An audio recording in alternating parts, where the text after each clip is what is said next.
Welcome, everyone. Welcome. Hello. Welcome. Thank you. It's so good to see you all here, all of the students and colleagues and guests and media. Welcome. You got the memo? The Catholic vote is here, right?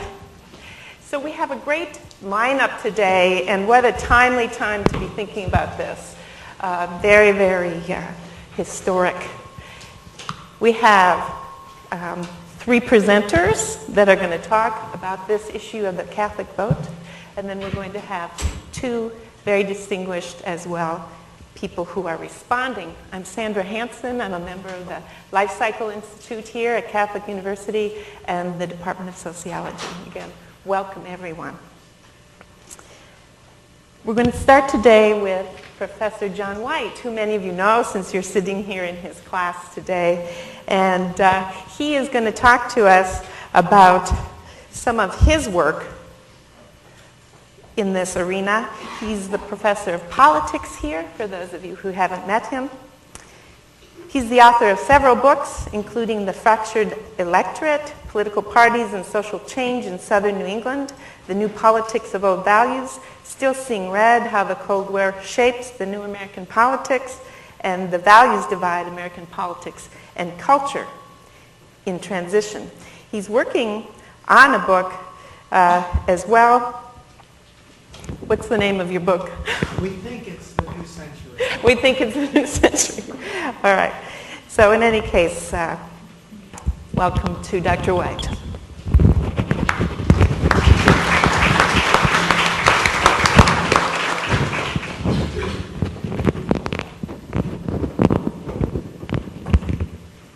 Thank you, Sandy, and thank you all. My task today is to talk about the Catholic vote and to do it not only in the context of the 2008 election, but I think it's important to understand where we've been on this issue really in the past century or so. So let me outline what I think are 3 phases of that history. First is that there is a Catholic vote and it matters a great deal. And certainly that was really the part of our history I think was true from 1928 to 1960.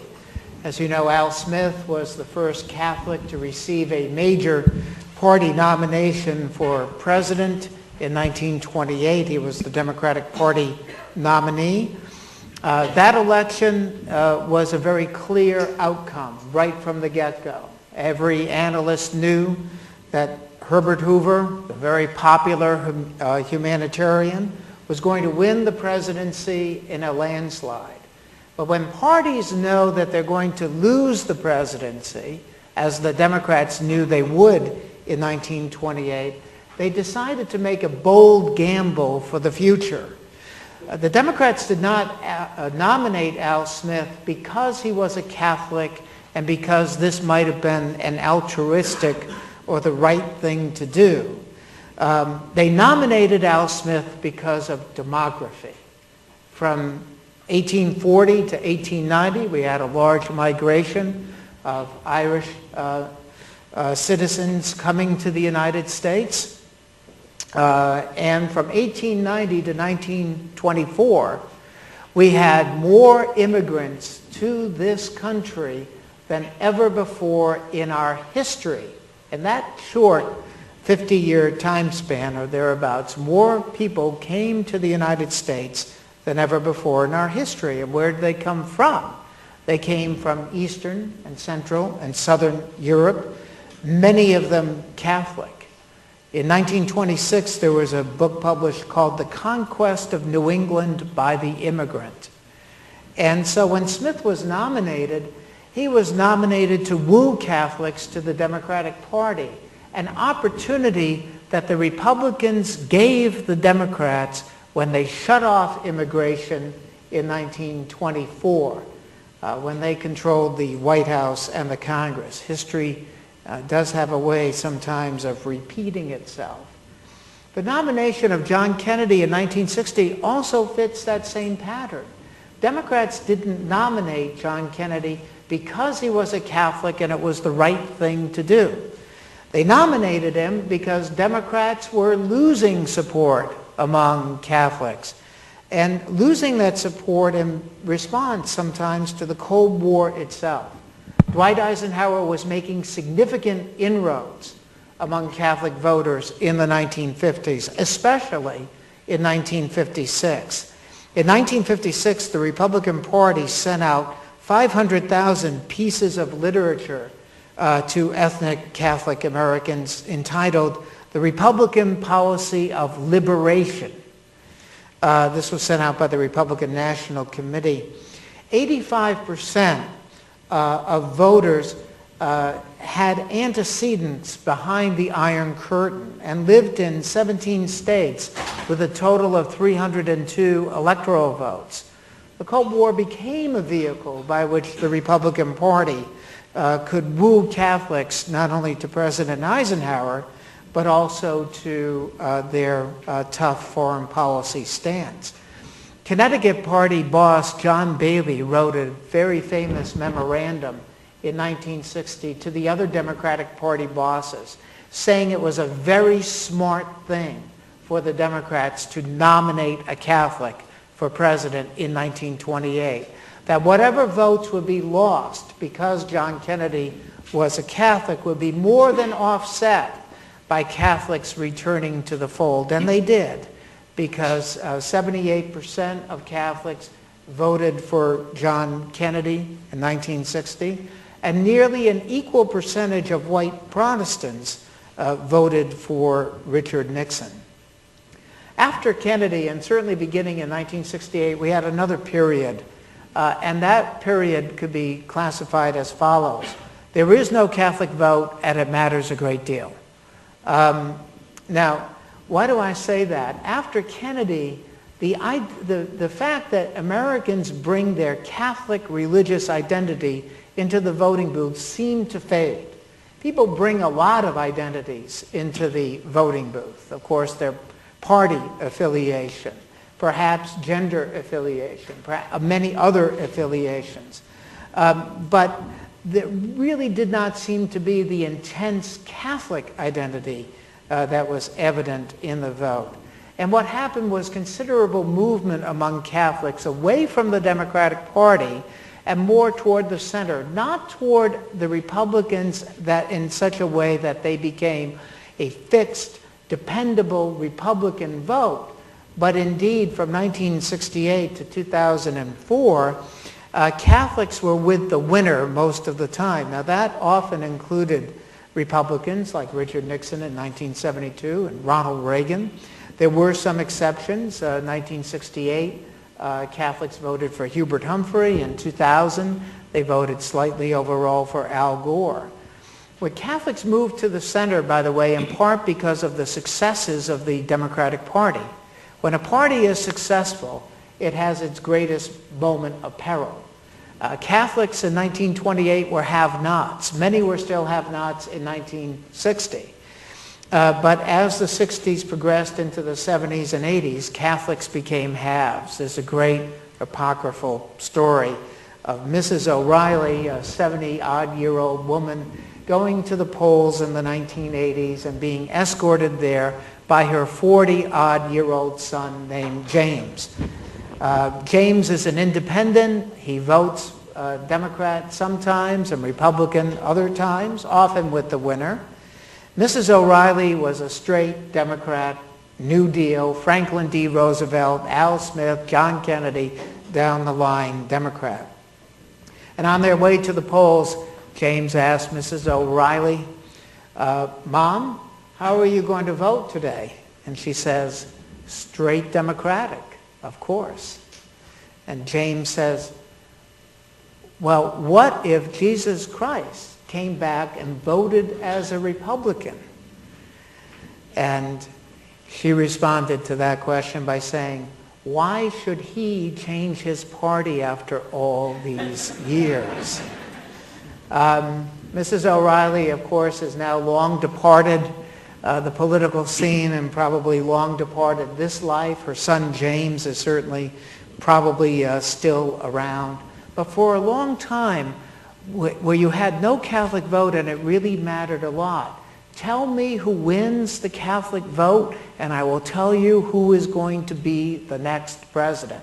That was really a good rule from 1968, or 1972 anyway, right up to 2004. In 2004, George W. Bush won the Catholic vote by a very slight margin over another Catholic Democrat, John Kerry. Now, we are at a point in the election where we may be at a new phase. Let me just say that there's a plethora of polls out there, as we know.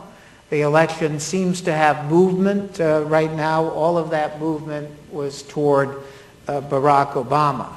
When you look at the tracking polls and various other polls, all of them give him a lead, and today that lead is significant, although that lead has varied over the last couple of weeks from a relatively small lead to a very significant lead.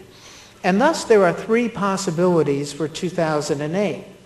One is that there is a Catholic vote and it matters a great deal, or that 2008 will be like the other recent elections, namely that there is no Catholic vote and it matters a great deal because people are not bringing that identity into the voting booth, or that there is a Catholic vote and it doesn't matter. Now, let me explore that possibility with you with this caveat, and that is that if you looked at the election about 10 days ago from where we were or are on October 22nd to around October 12th or so, we had some interesting polling data out there. One was by the ABC News Washington Post poll that showed Obama with an overall lead of 10 points, but losing white Catholics to John McCain by 13 points. We've had other polls, and Greg Smith will talk about the Pew Research polls, and some John Zogby tracking polls that showed the same thing. Now today we have something different, by the way, out there. The Zogby tracking poll out today shows Obama up 12 points among Catholics overall, probably a lesser amount among white Catholics. If that were to hold, that would be better than the Bill Clinton victory in 1996 when he won the Catholic vote by 10 points. So the exit polls are going to tell us a lot more about where we are vis-a-vis the Catholic vote, but I think we might just be entering that new phase of there is a Catholic vote and it doesn't matter. And let me confine this to white Catholics only.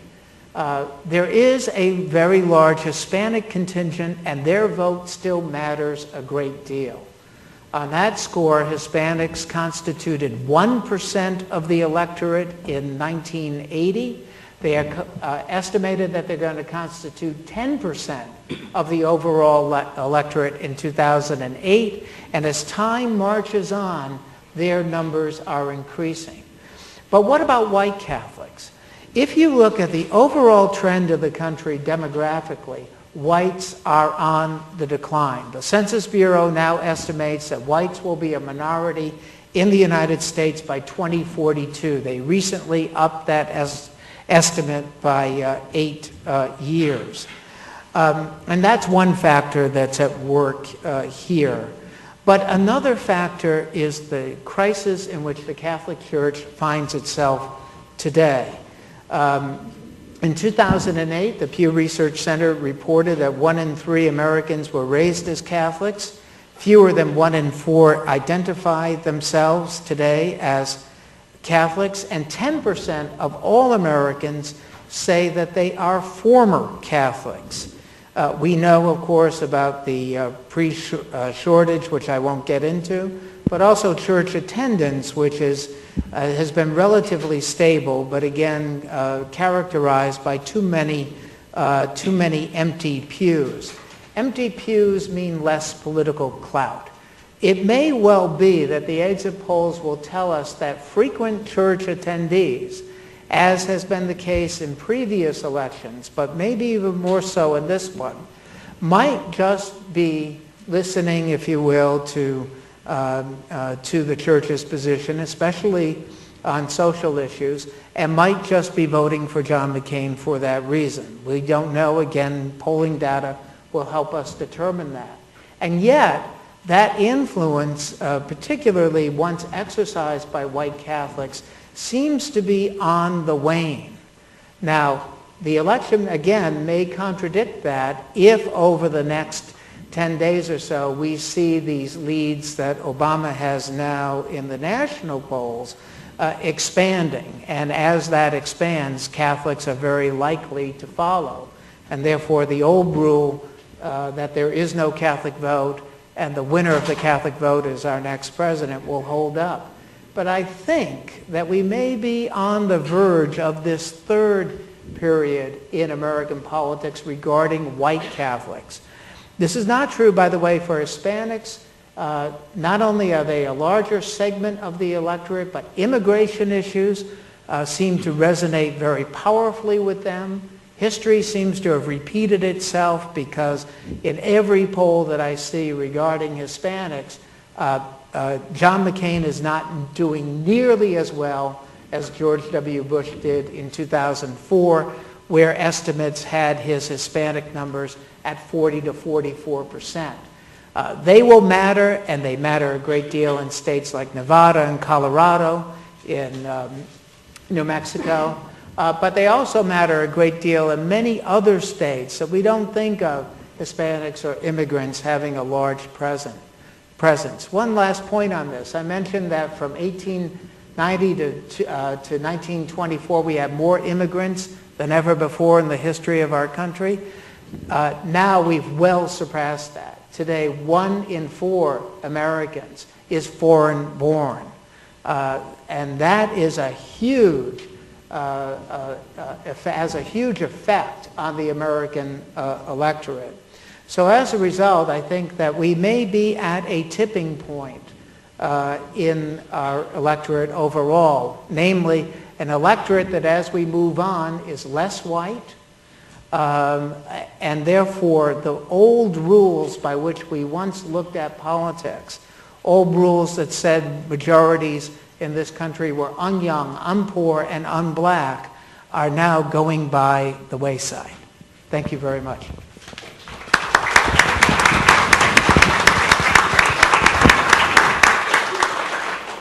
Thank you.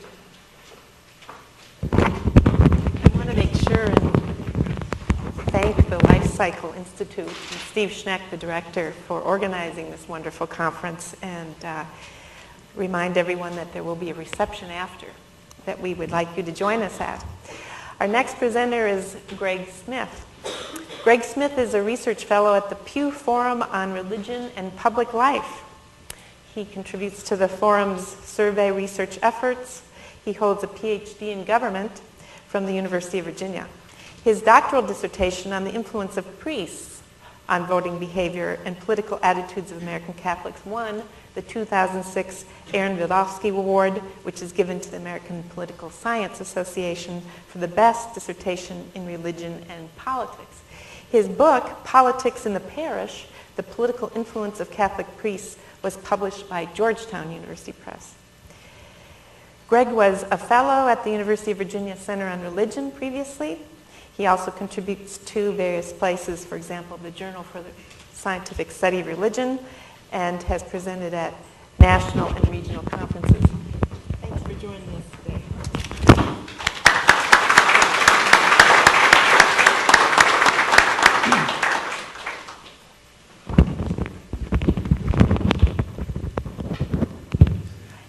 Can you hear me okay? Does that sound okay? All right. Well, I'd like to begin by thanking Dr. Schneck and the Life Cycle Institute and Catholic University for the opportunity to come and participate in this panel today. This is a subject, Catholic voting, Catholic public opinion, that I personally find very interesting, and I've been very much looking forward to our discussion. What I'd like to do over the next few minutes is to discuss what polling that's been conducted over the last few months by my colleagues at the Pew Research Center for the People and the Press. I'd like to look at what that polling tells us about Catholics in this election cycle. I'll start by looking briefly at the political landscape on which this election campaign is taking place, and by touching upon the dynamics of the electoral horse race among the public overall.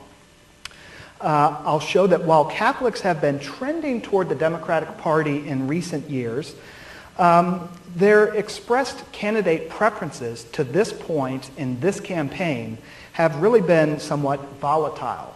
I'd like to touch briefly on the electoral preferences of different subgroups of Catholics, comparing Catholics who attend Mass at least once a week to those who attend less often, Catholics who are under the age of 50 to those who are over the age of 50, and Catholics who earn less than $75,000 a year to those who earn more than $75,000 a year.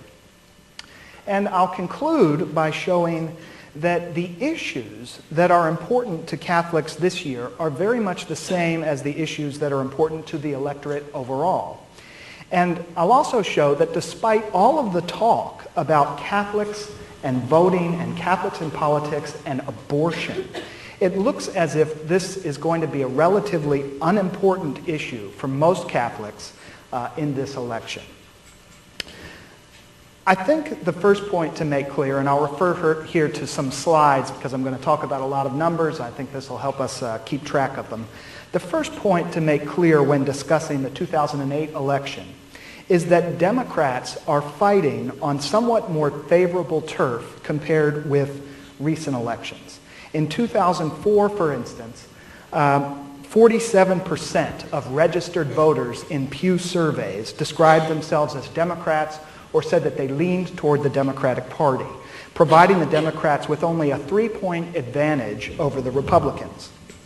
This year, in pretty stark contrast, about half of registered voters in Pew surveys affiliate themselves with the Democratic Party, while only 39% describe themselves as Republicans. Perhaps it's not surprising, then, that Pew surveys conducted since June have tended to show Barack Obama with a lead over his Republican opponent. This lead has grown larger in recent weeks, and in polling conducted just over this past weekend, Pew finds that Obama has a 14-point lead over McCain among registered voters, 52 to 38. So that's a brief bit of background about the landscape that's underlying this campaign. How does the situation look for Catholics?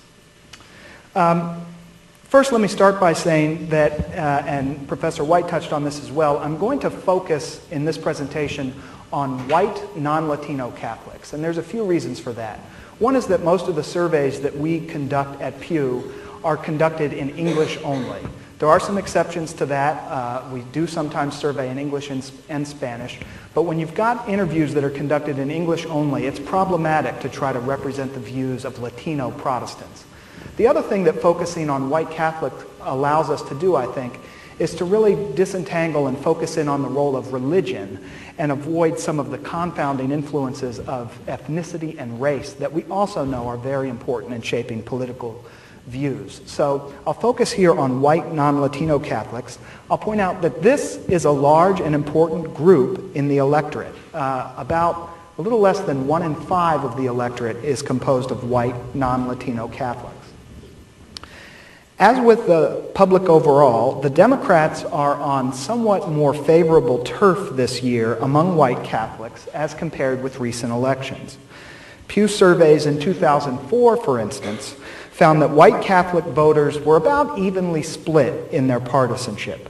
Thus far in 2008, however, white Catholics are about 8 points more likely to describe themselves as Democrats than they are to call themselves Republicans. If we look at the candidate preferences for Catholics, looking back to June, unlike the general public, or somewhat unlike the general public, we see a lot more volatility. The race was tight among this group for much of the summer, with John McCain apparently opening up a lead over Obama in mid to late September. In the last two Pew surveys now, however, we've really seen a shift of white Catholics toward Obama. McCain's 7-point advantage among white Catholics observed in September has turned into an 8-point deficit now. That's a swing of 15 points in just about a month. These results and trends raise, I think, an obvious question. Which Catholics are most supportive of Obama and which are most supportive of McCain? Among which Catholics have we really seen the most movement toward Obama in recent weeks? I'd like to try to get a sense of this by comparing Catholics who attend church weekly or more often, about 44% of all Catholic voters, to those who attend less often. I'd like to compare young Catholics, those under the age of 50, to those who are over the age of 50. And I'd like to compare Catholics who earn less than $75,000 a year to those who earn more than that. What we see when we look at these different groups of Catholics is that the recent movement toward Obama has really been very broad-based. Catholics who attend church once a week or more are now evenly divided between McCain and Obama. A month ago, McCain held a 16-point lead among this group. Among the 56% of white Catholics who attend church less than once a week, Obama now has a clear lead, 53 to 38. 1 month ago, Obama and McCain were basically tied among this group. So we've seen movement toward Obama among both the most observant Catholics in the electorate and those Catholics who tend to be a little bit less observant. What kind of generational differences do we see among Catholics? Let me begin by saying that the limits of sample size in these surveys make it impossible to break out age or really any other demographic group with a great degree of granularity. But we can compare the preferences of Catholics under 50 with the preferences of those who are over 50. Let's look first at Catholics who are under 50. You might find this chart a bit surprising. I personally found it a bit surprising. It shows that McCain and Obama are currently more or less tied among white Catholics under the age of 50. I find this striking given all of the media attention to the enthusiasm of young people for Obama. But notice as well that to the degree that we've seen any movement among this group over the past month, and to be sure, there's been less movement here than among Catholics overall, but to the degree that we see any movement, the trend is basically in Obama's direction. This is even more true among Catholics who are over the age of 50. Obama now holds a 54 to 37 edge among this group after being tied a month ago in September. The trend is in the same direction if we look at Catholics who earn less than $75,000 a year. A month ago, Obama had a very slim 5-point lead among this group. In our most recent polling, Obama's lead has risen to 19 points among this group. McCain still holds a slight edge over Obama if we look at Catholics who earn more than $75,000 a year. But here again, to the extent that we see any movement, it again tends to be in Obama's direction. So what can we take from all of this? Well, I think these data suggest that Catholics who attend church weekly may be slightly more supportive of McCain than compared with Catholics who attend church less often. These data also suggest that younger Catholics and Catholics who earn less than $75,000 a year differ a little bit from their older counterparts and from Catholics who earn more money. But regardless of the candidate that's ultimately favored by each of these groups, to the extent that we've seen any movement in Catholics' presidential preferences over the last month, it really appears to have been in Obama's direction, in Obama's favor. So that's a bit about Catholics' electoral preferences. What's driving these preferences? Which issues do Catholics consider to be most important this election season?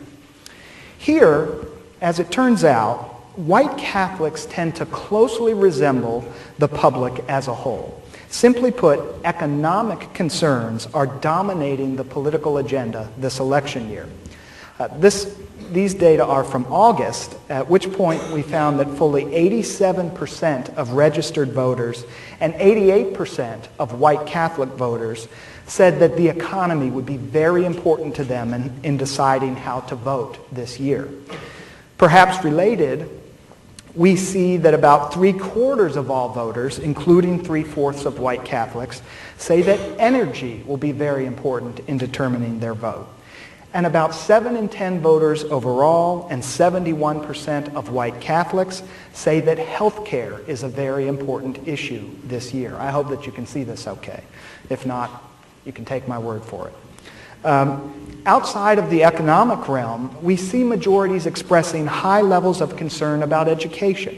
Nearly 7 in 10 Catholics say education is very important to them this election cycle.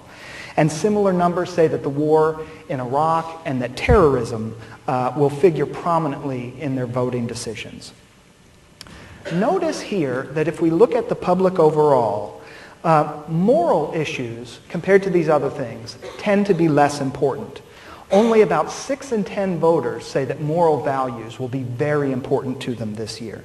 Fewer still, about 4 in 10, say that abortion will be very important to them this year. And fewer than 3 in 10 say that gay marriage is very important to them in this election. We see the exact same pattern among Catholics. About 6 in 10 say that moral values will be very important for them this year. Only about 1 in 3 say that abortion is very important to them.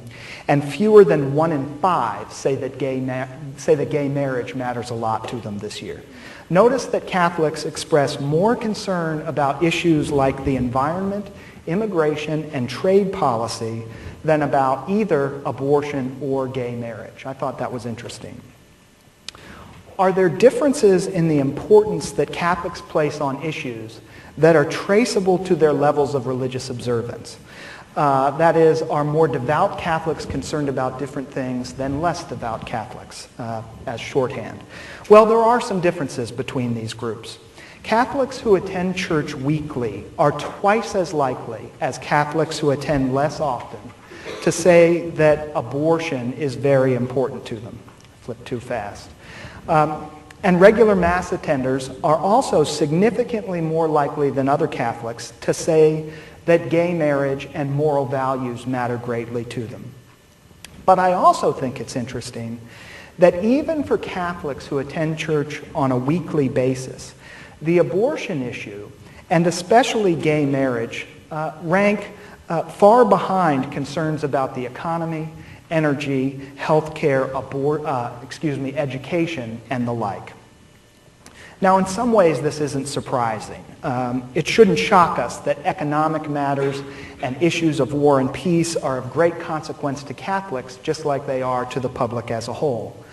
But I do think that the relatively low priority placed by most Catholics on abortion is striking, given the great deal of media attention that focuses on this issue when we discuss Catholic politics.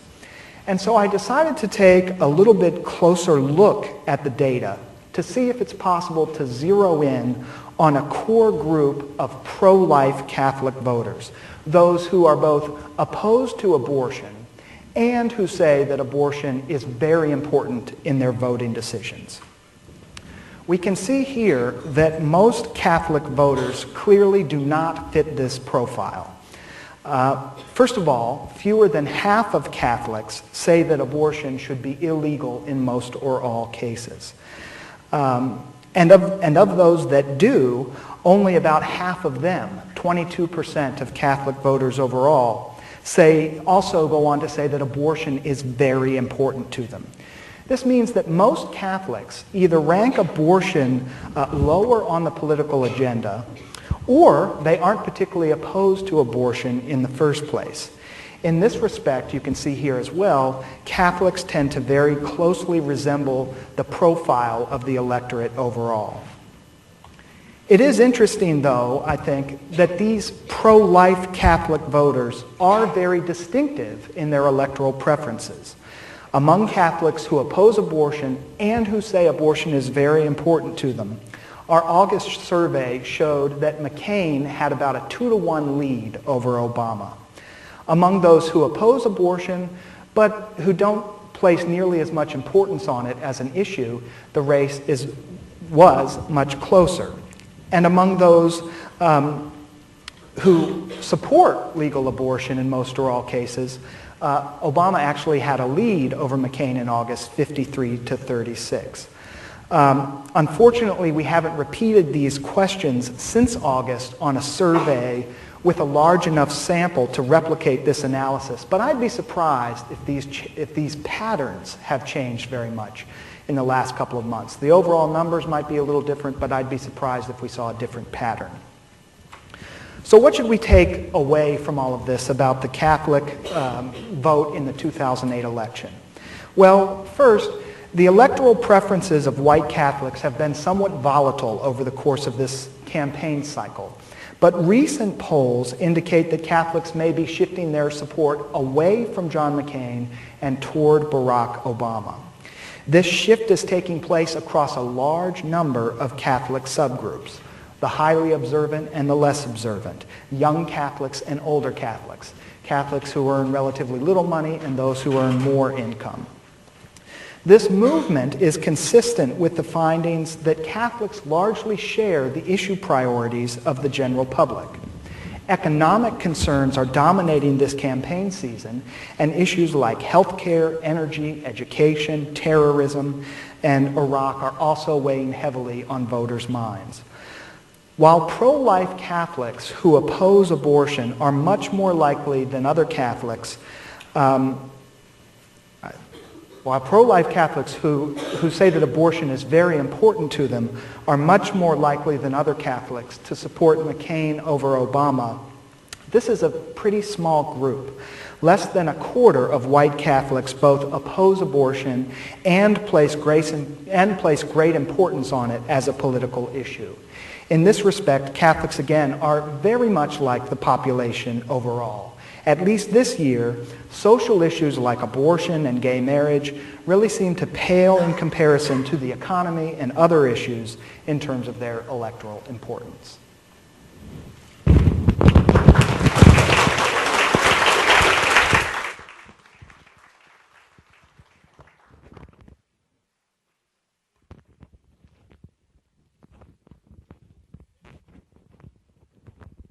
Thank you very much, Gregory.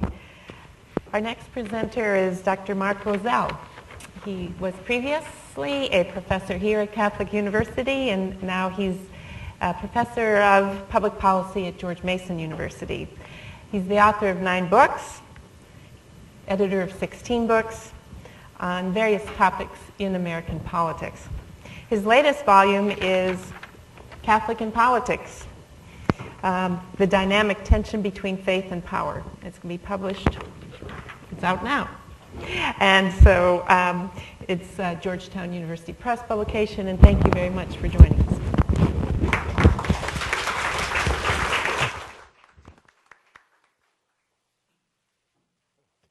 Thank you, Sandy, and it's a special pleasure and an honor for me to come back to Catholic University, to come back home, and I thank Steve Schneck, the director of Life Cycle Institute, for the work he did to put this panel together, and all of John White's students who are here to listen to us discourse about the role of Catholics in American politics, and others from Catholic University. And thank you, Sandy, for making that nice plug for my book. But it's an edited volume, and it could not have been accomplished without the work and actually significant talent of several people who just happen to be in this room today, who contributed to this book as well, including Greg Smith, Bill D'Antonio, John White, and I see Mary Bendina here from Georgetown University, who's been a frequent co-author of mine on a number of previous studies, one of which I'm going to talk a little bit about here today. So my 2 colleagues did a wonderful job of laying sort of the broad groundwork on the 2008 elections and the role of Catholics in this campaign. I'm going to narrow things down a little bit, so it's good that I'm going third in that regard, and talk about research I did for an essay that is in this book that focuses on the evolving relationship between conservative evangelicals and conservative Catholics in the Republican Party. Now, based on what some of we've just heard, this alliance may not have the political punch this year that it had, for example, 4 years ago when George Bush was reelected, and the core of his support was evangelicals who voted about 80%, white evangelicals that is, for George Bush, and Catholics who voted about 52% for Bush, so combined they comprised about 36 million of his 60 million votes. So this alliance, in a sense, is the core constituency of the Republican Party these days, and whether this alliance is able to maintain over time will have an enormous impact on the strength of the Republican Party going into the future. I want to step back a little bit in time and talk about an effort by a conservative Protestant-led political organization, the Christian Coalition, back in the mid-1990s to reach out to what they referred to as faithful Catholics or traditional Catholics to try to build a broad-based political coalition. The director of the Christian Coalition back in 1995 announced the creation of an organization called the Catholic Alliance. And he said his goal was to recruit about 1 million traditional Catholics into the Christian Coalition to forge a new major political force in America. Now, at the same time, I was working on a survey of Republican Party convention delegates in a number of states. Primarily, this project came out of an interest that I and several others had in understanding better the role of the largely conservative Protestant-led Christian right movement in the Republican Party. But our survey found a large number of Catholic delegates at a number of these Republican Party nominating conventions. So we decided to tease out the data a little bit more and find out what was going on between the Catholics and the evangelicals. A number of the Catholic delegates had described themselves as active in Christian conservative politics and said that they were very favorably disposed toward working with evangelicals in alliance in the Republican Party. Now, on the other hand, our surveys also revealed a challenge for the Christian Coalition in trying to build this organization called the Catholic Alliance. And that is, our data revealed that even among a population of very religiously conservative Catholics who are Republicans and are politically active to the extent that they go to Republican Party political conventions, they were still a somewhat distinctive population on a variety of policy issues.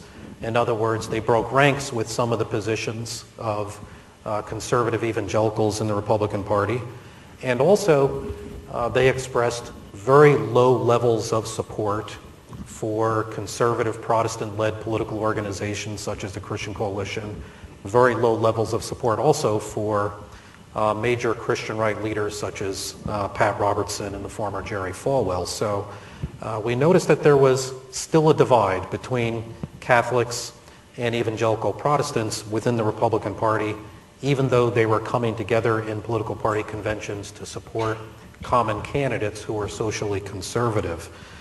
So ultimately, the Catholic Alliance failed in its effort to attract a large number of Catholic supporters, and over time, the organization branched out of the Christian Coalition, became an independent organization, and as far as I know, it's being run by a Democrat. So I guess that's a showcase of the failure of the effort to try to build a sort of more Republican-leaning foundation for a conservative Catholic evangelical Protestant political coalition.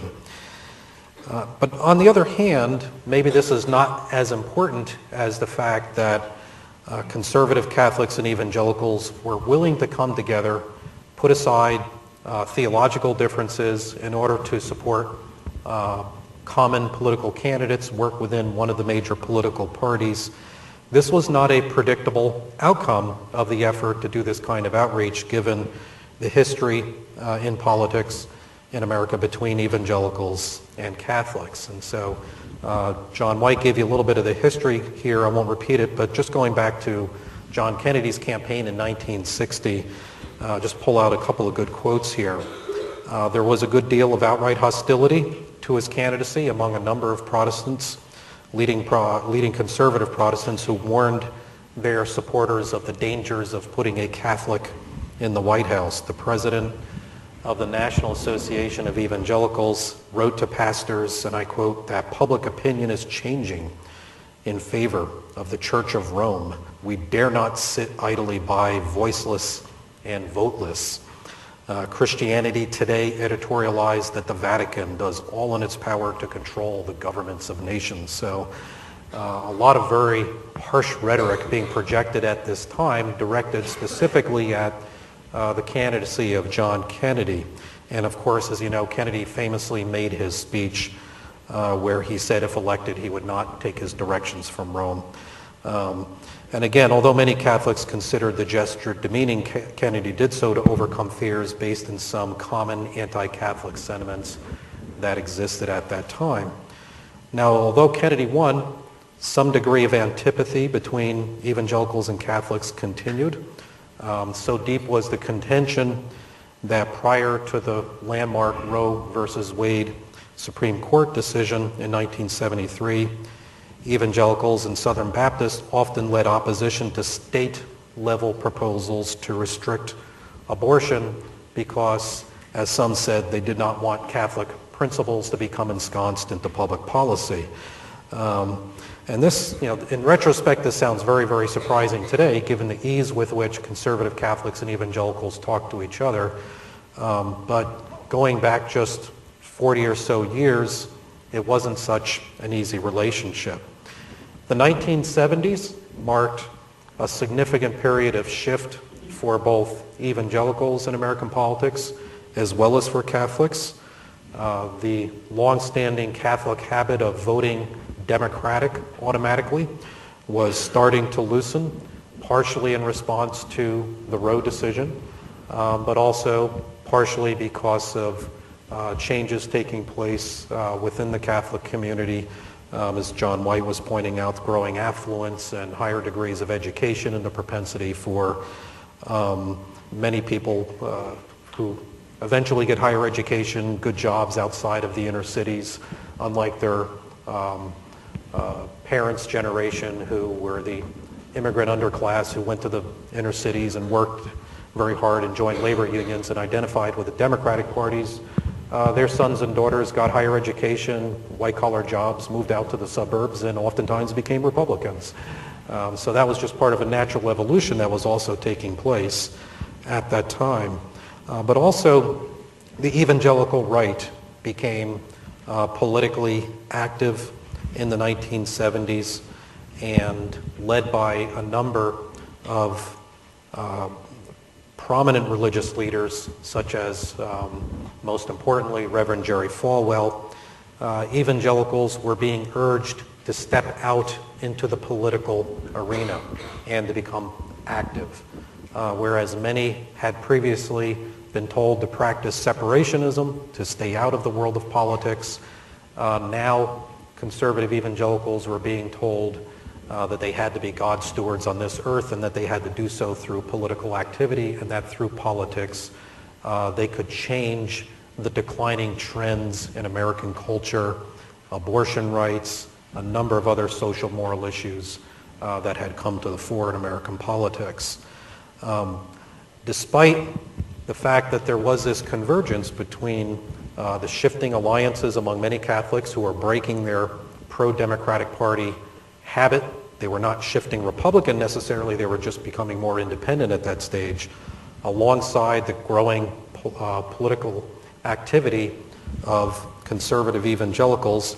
These two groups did not still easily come together at that time, partially because the social conservative movement of the 1970s and also 1980s was so distinctly defined by conservative Protestant-led political organizations such as the Moral Majority, which had not done a very good job of ecumenical outreach, and in fact had oftentimes reflected the sort of narrow perspective that I had just described that was there as recently as the 1960s. And thus, by the end of the 1980s, many observers of the religious conservative movement were saying that the movement had failed as a political force in American politics exactly for that reason, that these political organizations had not done a good job of outreach to different groups, particularly Catholics. A significant change, though, took place in the 1990s with the rise of the Christian Coalition, an organization that dedicated itself to learning from the mistakes of the past and trying to do really genuine outreach and to build a broadly ecumenical base of support for the religious conservative movement. And so they saw that conservative Catholics would be the most likely allies of theirs on a number of social issues. And there was a significant amount of outreach being made at that point by both religious and political leaders who were active in the New Right to try to ease tensions between Catholics and evangelicals and make sure that these groups could work together in politics and set aside the question of who's going to find heaven. Just agree that we can work together in the Republican Party, they said, to try to elect pro-life candidates. The survey that my colleagues and I had done in the 1990s nonetheless evidenced the difficulty of the task for the Christian Coalition and other groups. We had found that even among Republican Party convention delegates, the Catholics were distinctive in that they held somewhat more moderate views on a variety of issues such as the death penalty, minority rights, the minimum wage, women's rights, among many other issues. So although we're talking about degrees of conservatism, still the Catholic delegates in the Republican Party were not nearly as conservative on a variety of issues as the evangelical Protestants. And again, the Catholic delegates gave low ratings to conservative Protestant-led political organizations and leaders, showcasing that there was still enough distinctive identity among conservative Catholics in the Republican Party that they were just not comfortable to join conservative Protestant-led political organizations. But in the end, the delegates had indicated in their surveys, the Catholic delegates in particular, that they were happy to work together in political coalition with conservative Protestants to try to help elect Republican candidates who shared common views on certain issues that were important to both groups. So despite their past differences, these groups recognized the political advantages of putting aside their differences and working together, something that perhaps had been unthinkable merely a generation before. This alliance came about not only for political convenience, though, but also because of genuine outreach by religious leaders and also efforts by political leaders such as President Bush, who actively tried to nurture cooperation between evangelicals and Catholics. To conclude, as I had said at the outset, conservative Catholics and evangelicals comprised the core of support of the Republican Party and were the key to George Bush's re-election in 2004. But the case for a continued political alliance between these groups has to be made with a great deal of caution, simply because differences between these groups still persist to this day. And just very quickly, looking at the 2006 elections, for example, Democrats matched George Bush's 2004 showing in these 2006 elections, with 52% of Catholics voting for the Democratic Party candidates in those national elections. And Democrats also improved somewhat among evangelicals too, but not quite by as much. But in some key states that featured a pro-choice Democratic candidate against a Christian right-backed Republican, the outcomes were very telling. And I'll just give one example. In Ohio, the Republicans ran a leading Christian right figure for governor. He lost the Catholic vote by 20 percentage points to the victorious Democratic opponent. And yet in the same state, George Bush had won a commanding margin among Catholics, 55 to 44%, and the Republican candidate in this election in Ohio won the evangelical vote. So there was a huge divide between Catholics and evangelicals in the 2006 election cycle. In part, I think that foretells much of what my colleagues talked about in their presentations about the 2008 elections, that the priorities of many of these voters have shifted with perceptions of a declining economy, the unpopularity of the Iraq War, and the unpopularity of President Bush, which has made his stature in trying to build or nurture that relationship not as strong as it was. So I think if this pattern holds this year, it's going to be a very, very difficult election for John McCain, and especially looking at some of the data that Greg Smith put up there. Regular weekly church attending Catholics breaking even between Obama and McCain. I think that signifies a huge shift from what the numbers told just back in 2004. Thank you.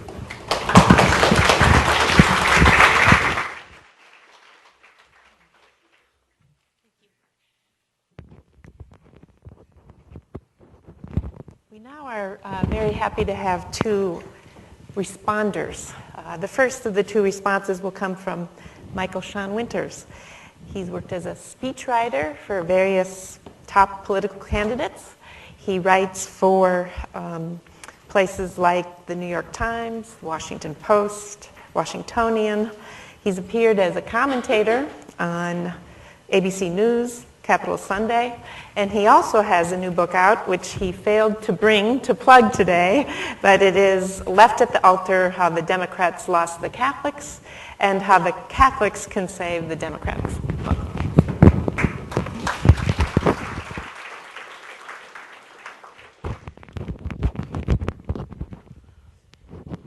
Great, thank you.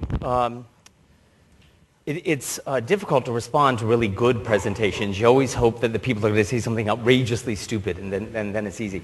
I'll start with what something Mark said about the alliance of conservative Catholics and evangelicals.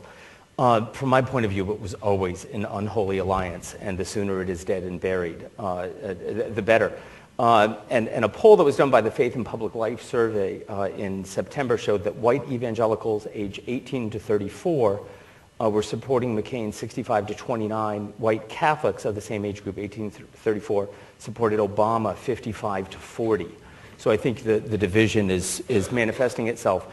And, you know, you guys are the future. I mean, the choices that you make and the voting patterns you started establishing now are going to be dictating, you know, for 10 and 20 years on. I think Dr. White hit on something that was really important in understanding this election. There's always, you know, a big picture narrative that's going on, and then always these little incidentals that go on. When, you know, Sarah Palin spent $150,000 on her clothes in the last month, and one of the undeniable big picture narrative of this election is Barack Obama's black. And we've not faced this before. And when Dr. White was talking about ethnic identity and religion, Catholics, white ethnic Catholics, have a very complicated relationship with African Americans on racial issues, rooted in some very historic events, busing in the 1970s. But even more with this kind of overarching narrative of immigrants. My grandparents came here, they didn't have any handouts. Why do we have to have affirmative action? These kinds of things. And I think you see this with an older population. You just don't see it with younger people. Young Catholics, they just don't get that. They grew up in a different multiracial environment, much more likely to date a member of a different race. And so those racial tensions are opaque to them, but they were very real, and they're very real for a certain generation who, you know, their grandmother may have been in a neighborhood in New York that was all Italian or all Irish, and it was known as, you know, St. Sebastian's. It was the name of your neighborhood. And then they moved out to the suburbs, but grandma may have stayed there, and pretty soon she may be the only white person left on that block 20 years later, and she's scared to go out at night. Well, that really affects an entire cultural attitude on racial tensions that I think Barack Obama has had to face and overcome. I would love to see a poll that would show, and Dr. Schneck and I were talking about this, that would show the difference between ethnic Catholic older voters in Pennsylvania and Ohio, and those in, say, New York, Connecticut, Massachusetts, and Rhode Island, they have very high concentrations of Catholics in New York and Connecticut and Massachusetts. They've not seen a political ad since Super Tuesday, which was the beginning of February. And these bio spots of Obama that show him with his family, that talk about his grandfather who fought in Patton's army, they're very effective, and I think that familiarizes him to people and makes him a safer choice. John asked, the Catholic vote, is there one, and does it matter? And I hope so, or I don't know what my next book is going to be. And I think the problem there is Democrats stopped appealing to Catholics. They stopped questioning that. There's this great incident in 2004 in Ohio. A group of Catholics organized Catholics for Carey, and they call the Carey campaign, and they say, will you send a surrogate to come speak at our event? And they were told, we don't do white churches. Well, you're not going to win white Catholic votes unless you think of them and reach out to them and think of what their concerns are. So, the Democrats have to own that. Kerry and Gore both seemed almost allergic to religion. Clinton was exceptional in two ways. One, he was very gifted in the religious idiom. He had grown up in a Baptist church. He was very comfortable speaking, weaving scripture into his sermons. And he also ran in three-way races. And I suspect Ross Perot, that white ethnic demographic Greg was talking about, under 75,000, no college education, those were Perot voters. And so Clinton didn't have to win them over so convincingly. Obama, on the other hand, I think is reaching out aggressively to Catholics, and the number one example of this was Senator Casey's speech at the convention. In 1992, his father, Governor Casey, governor of the fifth largest state in America, is denied the right to speak to the Democratic National Convention because he's pro-life. His son, in 2008, is given a prime time spot. That says to people like me, who are concerned about abortion, but it's not the only issue, that we're welcome back to the Democrats. It's okay to be pro-life. You're welcome back. As well, in Obama's speech to the convention, he explicitly made a reduction of the abortion rate a goal of his administration, and he repeated that in the third debate with John McCain. Now, we as Catholics, supporters of him, have to, if he wins, have to hold his feet to the fire on that. He has to deliver. The other thing, and Greg mentioned this at one point, and I think this is the way pollsters ask questions. He said, most people say moral issues don't matter in the election, the economy matters. And I would submit that's wrong. I think actually the economy is a moral issue. And I think it's a very fundamental, primordial moral issue. People are worried about providing for their families. They're worried about paying for your tuitions. They're worried about their life savings. And presidential candidates, the people who advise them, and the press who comments on them are all professionally successful. For them, a mortgage is something you do every month. It's not a moral accomplishment. For a lot of people in this country, the self-discipline that is needed to actually meet that mortgage payment, the delayed gratification that goes with, is a moral accomplishment. And I think Obama is starting to address that. As for Greg's comment, which Catholics support which candidate, again, he mentioned the difficulty of drawing the conclusion from these subcategories as you break down into the crosstabs of polling. And as I mentioned, I think, I would like to see the comparison between states that have not had these Obama ads in the last 6 months and those that haven't, and I don't think there is such a poll. Through most of the primaries, the press did not even ask for the religious identification of voters in the Democratic primaries. I think they did in every Republican primary. And that's just outrageous. And when they started asking, some of those numbers were huge. Hillary Clinton beat Barack Obama 70-30 among white Catholics in Pennsylvania. I think I mentioned that the economy I see as a moral issue, but I'll say a word about abortion. I think there's a part of the Catholic electorate that has a certain view on abortion, and it will never change. And they have identified the Republican Party as the pro-life party, and there's no argument with that. I think they're a little deceived because I don't think in 35 years the Republican Party has really delivered for them. But that is their view, and they're not going to be changed. But I think there are other people who, again, if you're saying that the governor of the fifth largest state of the union can't address the convention because he's pro-life, that sends a message to them that their pro-life concerns are not being taken seriously. And I don't think they're afraid of disagreement. I think most people are actually ambivalent about abortion. I think that they're torn. I think in certain circumstances, they feel it should be allowed. In others, it shouldn't be necessarily abortion on demand. I think people are very torn about this. And if you honor that and you acknowledge it and you say, hey, we may disagree here, but can we find some common ground? And I think, Obama's pledge to work for reducing the rate of unwanted pregnancies in the first place and making sure that women who wish to keep their child and carry it to term, that's a live option. I mean, most people have abortions because they can't afford the child, okay? And it is heartless and callous to say to a woman who's pregnant, oh, you've got to carry the child. We're sorry you don't have health insurance, and that's not our concern. I mean, it's irrational to a Catholic. That doesn't make any sense. And I think the Democrats' prior problem was if you're completely inalert or refuse to address the moral complexity of abortion, then you're unable to address the moral underpinnings of an issue like the economy or the Iraq War. And on the other hand, I would say in this campaign, it's the Republicans who look a little ridiculous because some of their extreme elements say, oh, the Democrats are the party of death. Archbishop Burke, the former Archbishop of St. Louis, repeated that phrase the other day.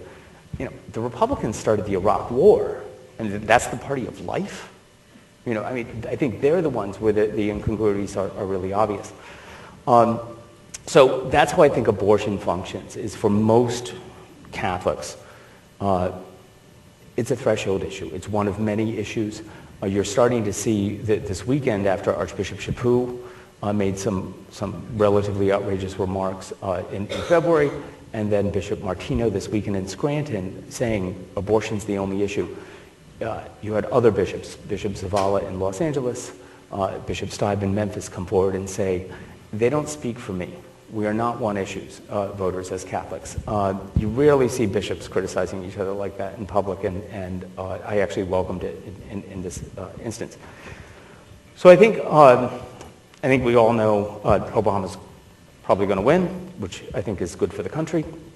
And I think his going forward, if he wants to do what FDR did, which is make the Catholic vote a constitutive part of a New Deal coalition going forward, he has three things he's got to do. The first and foremost is he's got to fix the economy. Secondly, I think he does really have to take some serious steps to reduce the abortion rate. And then the third part is this aspect of Latino Catholics. If you can pass immigration reform, Democrats will own the Latino vote for a generation or more. It's the fastest growing part of the electorate. It is not entirely Catholic. There's a large and growing number of evangelical Latinos. But this is, of course, what matters to him. And it's a perfect instance of how I think Catholics, how Obama, both as a candidate and as a president, can use the way Catholics talk about this. It is an outrage when you see these immigration raids, and they go to these small towns, that one in Pottstown, Iowa in May, and they arrest 600 people at the factory. And the next day, a third of the students in the local elementary school had no parents.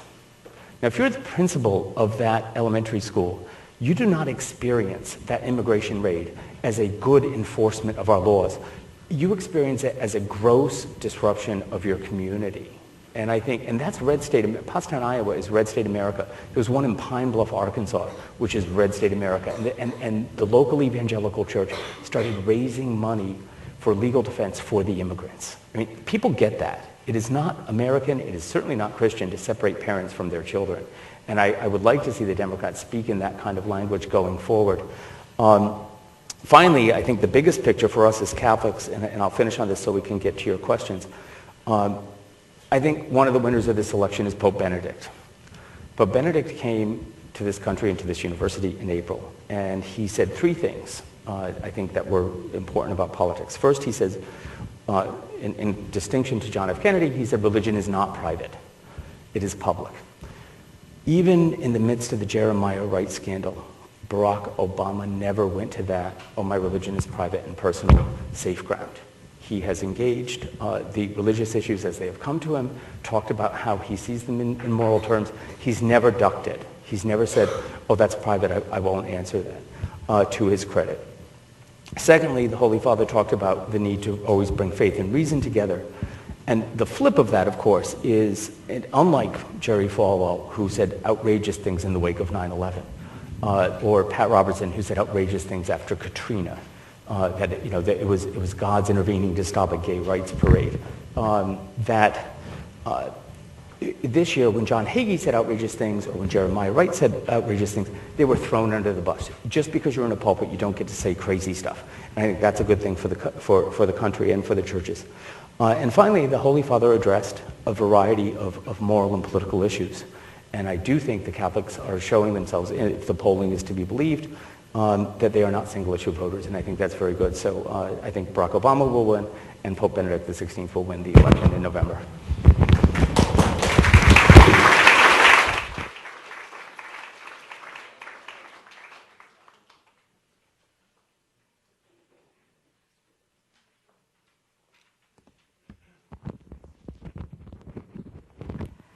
Our final respondent is Dr. Bill D'Antonio.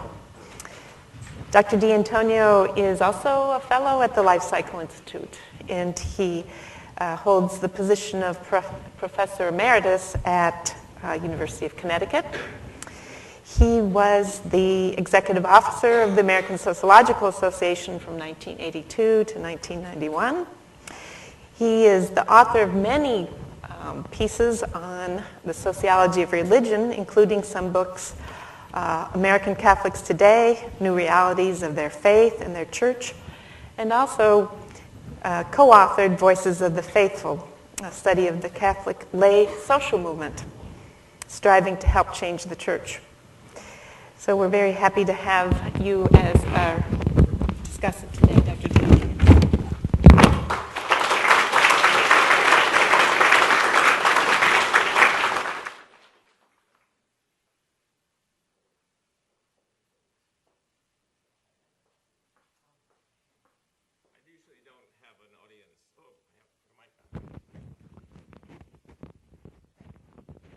You have to share. The economy is a problem.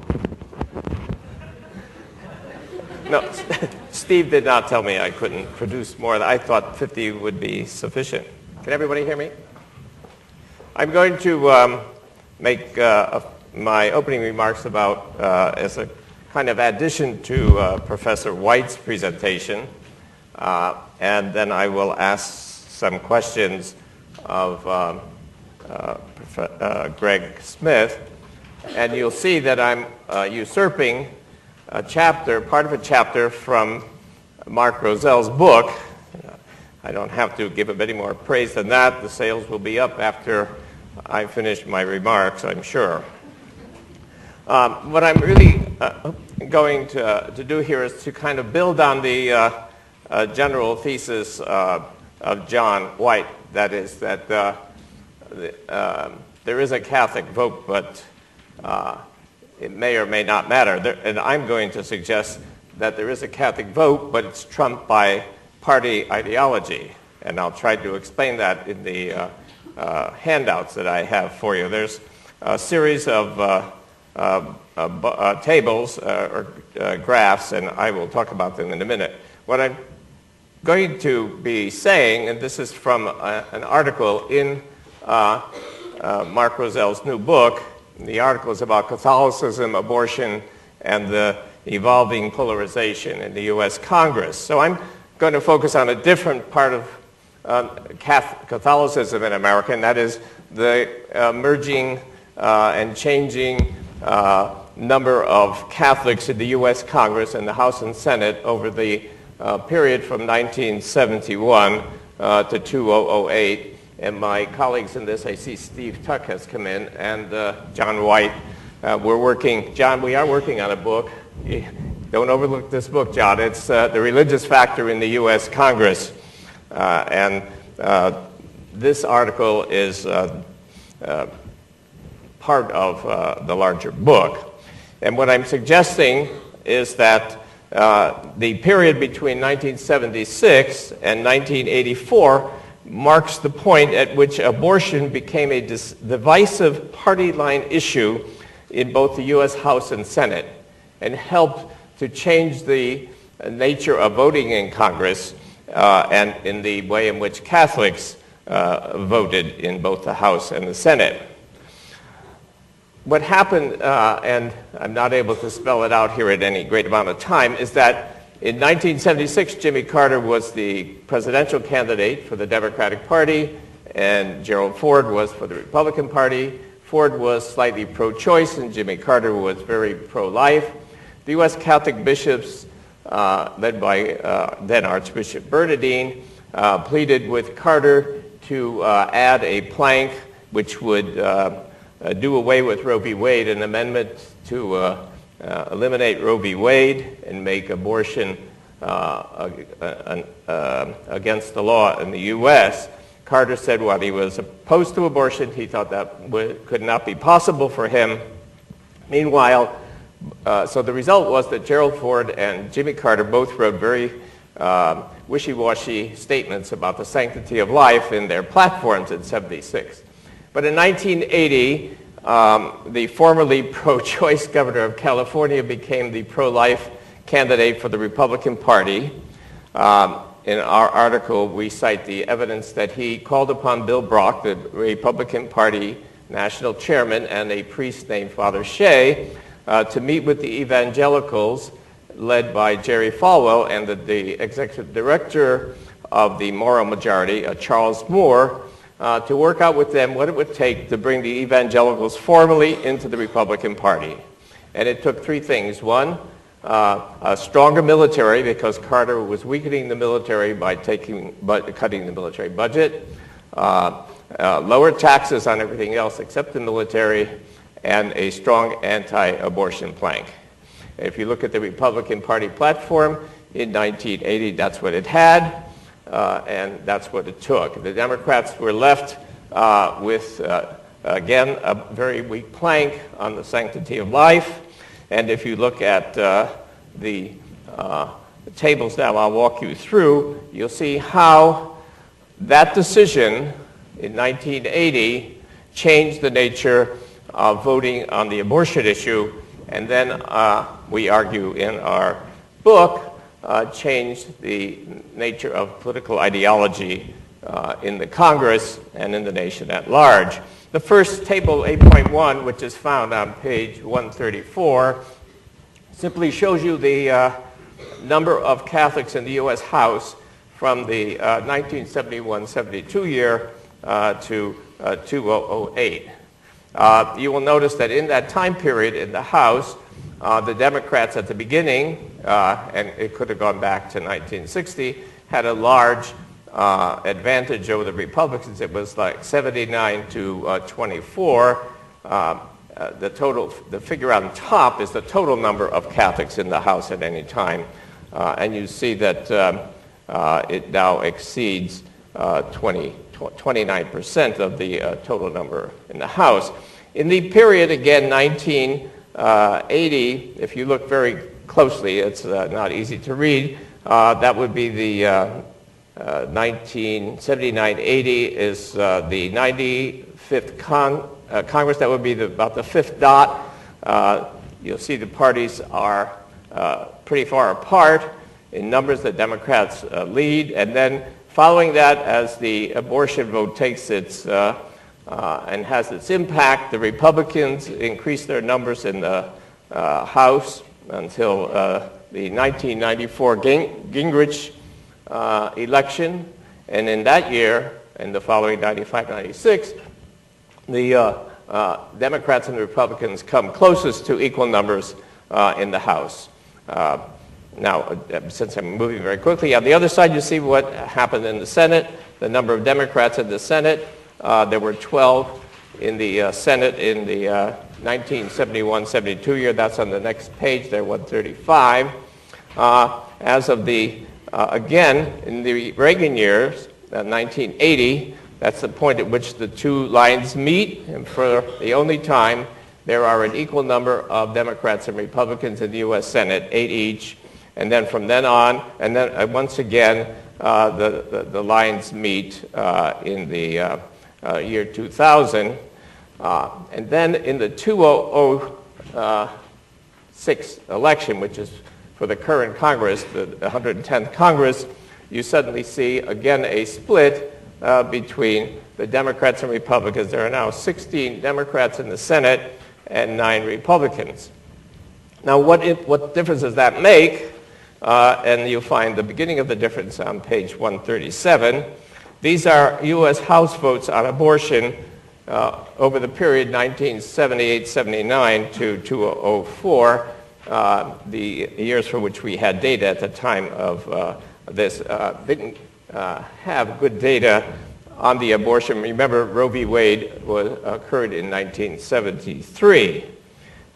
What you see here on the table on page 137 is the fact that the Democrats had about a 55% pro-choice vote in 1977-78, and the Republicans, these are Catholics, Republican Catholics, just above about 25% pro-choice. After Roe v. Wade and the dramatic decision of 1980, in which the Republicans developed their anti-abortion plank, you see that the pro-choice Republican line moves down to almost zero. It has remained below 5% in the last 2 elections. Meanwhile, the Democratic line has gone up almost to 80%. Now, there's one interesting thing about the Democratic line. These are the Democratic Catholics. These are all Catholics. That throughout this entire period, some 25 to 30% of American Catholic Democrats in the House have maintained what would be close to what Bernardine talked about when he talked about the consistent life ethic. That is, they have voted against abortion, but generally for the social justice issues that the bishops have supported. That doesn't get much press, I must say. One would think that they would receive some press for that.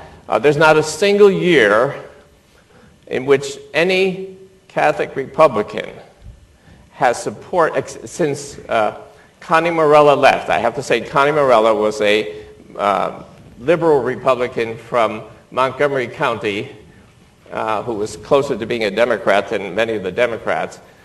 She was the only Republican who in the entire period of our study supported everything but abortion that the bishops wanted on the Republican side. She voted pro-choice, but otherwise a very strong pro-social justice vote. There's not another Catholic in either the House or Senate who ever gave even 50% of his or her vote to the social justice issues supported by the bishop outside of the abortion, gay sex, sexual abstinence, and marriage between a man and a woman. The final set of tables shows us, compares the Catholic vote in the House and Senate against the mainline Protestants and the conservative Protestants. This probably is a table that most strongly, to me anyway, shows the impact of party over religion. If you'll notice, page 139 reports the data on the House. You will see, of course, the Catholic line, where the Catholic pro-choice goes from, notice that this is the Catholic pro-choice goes from 30% up to 80%. The Catholic pro-life goes down almost to 0. But notice the mainline Protestants. Mainline Protestants, in their theologies, all have reasons legitimizing abortion under certain conditions. And you find that the mainline Protestant Democrats indeed maintain a support for pro-choice positions ranging from 70 to above 80. Now notice the mainline Protestant Republicans. They had a rate of about 25% pro-choice, and it's now down to 5%. The conservative Protestants had a strong percentage, 40%, who were pro-choice, and then given in part the demise of conservative Protestants among the Democrats, it went down almost to 0.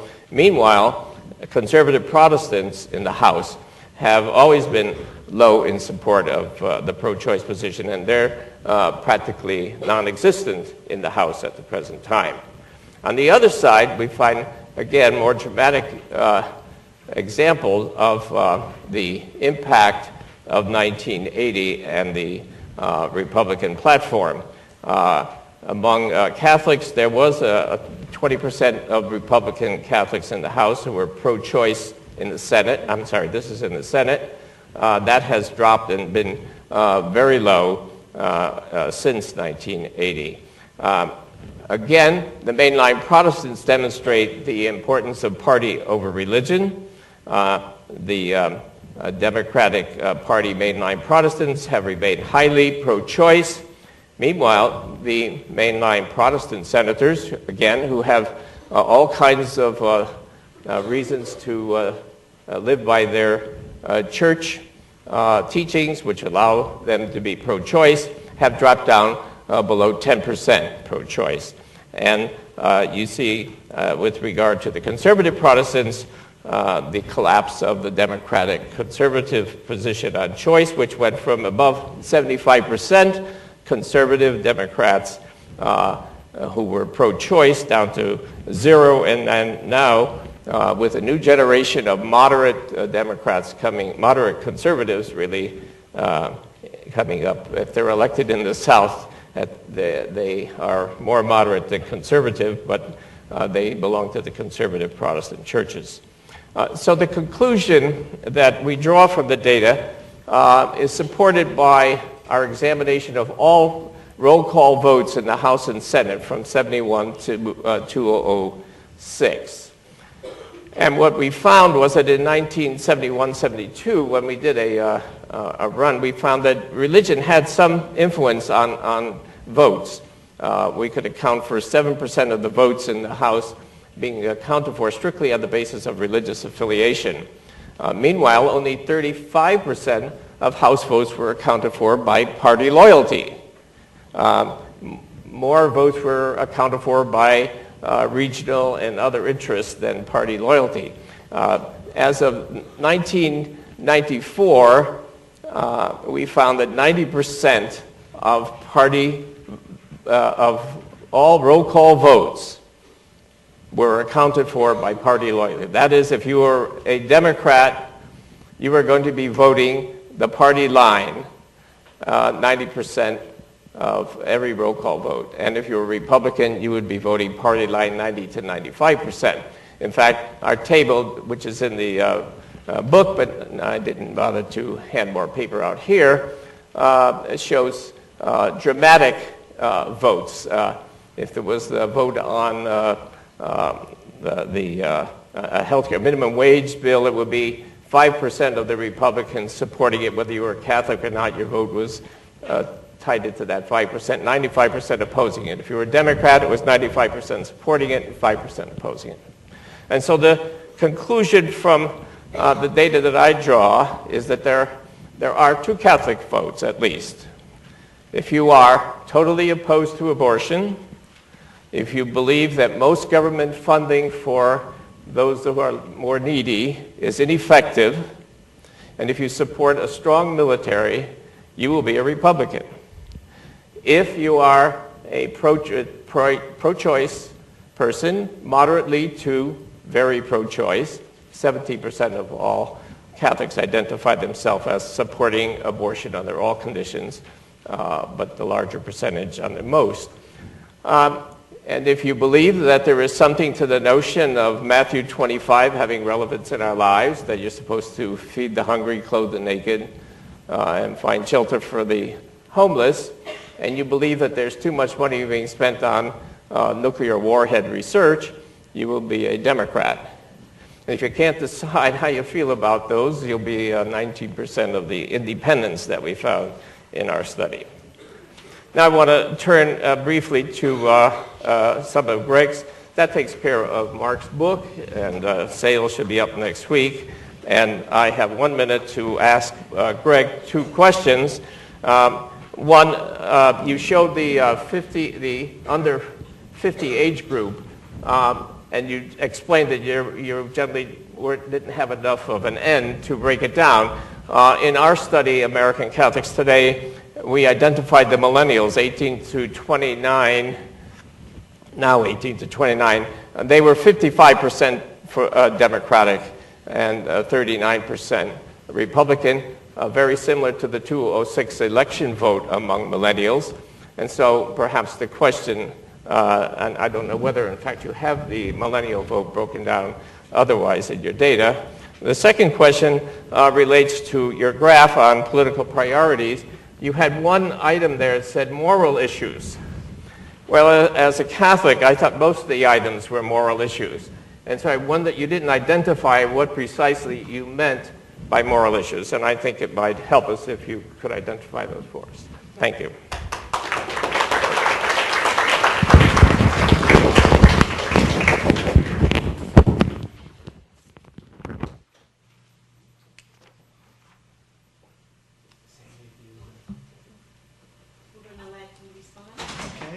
Should I use this microphone here? Yeah.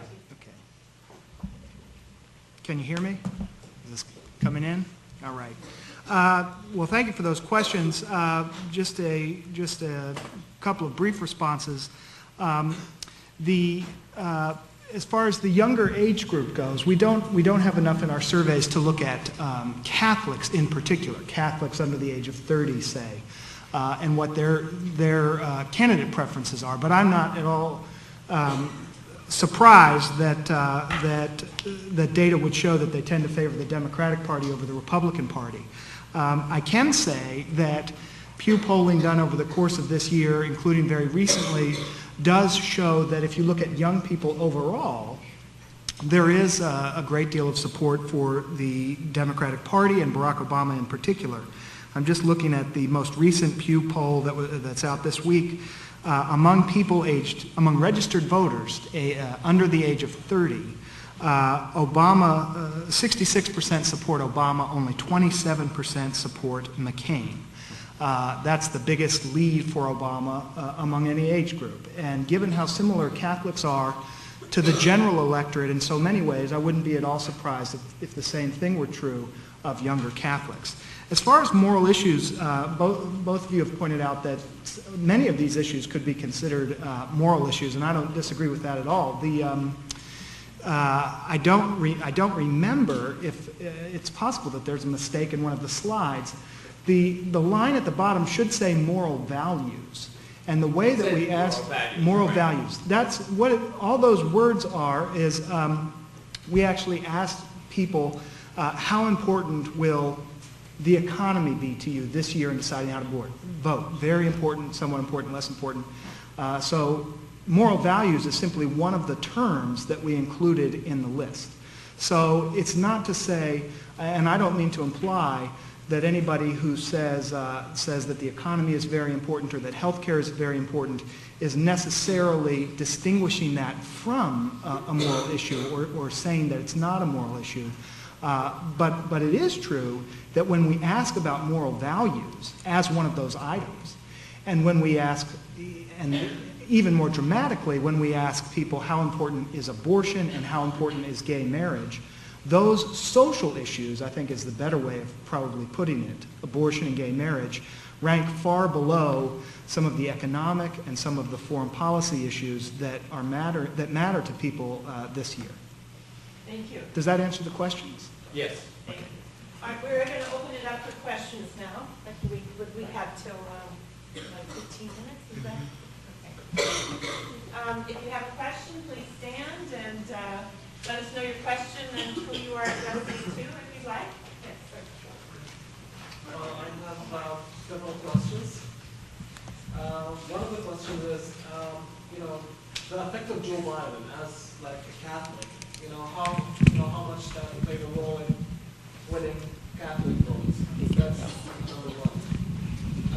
Another question about the relation with the evangelicals. And, this is related to the foreign policy. Evangelicals tend to have a foreign policy linked to their interpretation of, the Book of Revelation. And how do Catholics agree or disagree with that, and how does that, play a role with the view of the Catholics on the foreign policy in this country. The last question is about having a united vote for making united Catholic vote bloc. To have to make one side winning or not. Is there any efforts of uniting the white Catholic vote? Okay, the first question was Joe Biden. Who wants to answer the Joe Biden? Okay. The answer regarding Biden is not much of an effect. The Catholic vote really represents the broader drives of the American electorate. So I don't think that people are voting for Vice President Biden, if that's to be. They're voting for Obama or they're voting against John McCain. Sarah Palin, by the way, is a different story. I think she has a more significant effect on the electorate. And on immigration, your last point, that's a hugely important issue to Hispanic Catholics. And in 2005, the Republican Party made a strategic error when the House of Representatives considered a bill that said that if you are an illegal immigrant and you are assisted by, for example, a parish priest, that priest may be committing a felony. That was a very powerful message. Hispanic Catholics got that message, and in 2006 we saw a very significant shift in the Hispanic vote. McCain was a leader on this issue in 2006, but basically repudiated his support on this issue when he ran for the Republican presidential nomination and has not come back to it during the general election in ways that I think, had he come back to it, his support among Hispanic Catholics would be significantly greater than it is now. There was a question about evangelical. That's you. That's me. Okay. I do remember the question, actually, and it pertained to foreign policy and whether there's a compatibility between conservative Catholics and evangelicals on a number of foreign policy issues. This is where there's a significant amount of divergence, actually, to the extent that there is a political alliance that has some heft in the Republican Party between evangelicals and Catholics. It's largely on domestic and primarily social or moral values issues. Taking the war in Iraq just as an example, evangelicals are among the strongest supporters of President Bush's policy there. The Vatican opposed the war. Looking at U.S. role in the Middle East, a colleague of mine did a survey contrasting and comparing conservative Protestant and Catholic attitudes on Israel and on the Palestinian issue, and found a very significant divergence between Catholics and Protestants, with conservative Protestants far more pro-Israel and anti-Palestinian than Catholics. So I don't see the foreign policy arena as one in which there will be a solidifying alliance between conservative Catholics and evangelicals. I think that has to rest fundamentally on social moral issues. Okay. And then there was a third question about a united Catholic vote, which I think we would all agree that there's no possibility at all of that happening. It's too big and too diverse. Yeah. Yes. I just had a question real quick for Mr. Winters. You said that the Republicans haven't necessarily delivered on the pro-life issues. What about the appointments of President Bush to the Supreme Court of Alito and Roberts? I think this mic isn't working. Is it still working? Yes. Is that going? No. I think You don't want me to answer? Okay. The problem with that is if you overturn Roe, okay, first of all, you're talking about a potential Supreme Court appointment that may or may not happen, to decide a case that has not been filed, has not been briefed, has not been argued, to kick it back to the states, 16 of which may enact restrictions on abortion, and those 16 states which are most likely to enact abortion restrictions account for a total of 10% of abortions in the entire country. So is that really pro-life? Is that the Catholic Church's posture? And it's really, that's a lot of water to carry on the Iraq War and on all these other issues to achieve that outcome, okay? And I think the perfect example of this is the pro-life march, where, you know, the president calls in, right, and gives an address over the phone. He can get out of his office and walk. He can open the window and see the crowd and walk, you know, talk about lip service. I mean, that is the exact embodiment of lip service. And I think certain, you know, pro-life activists like Doug Kamek, who was the law school dean here, have said, we're not getting our money's worth. And let's talk to the Democrats, because the Republicans have started taking us for granted. Thank you. I'm going to find a woman. Where is the woman? There you go. We got to stick together here. I just have a question for the entire panel about the role of abortion in the election.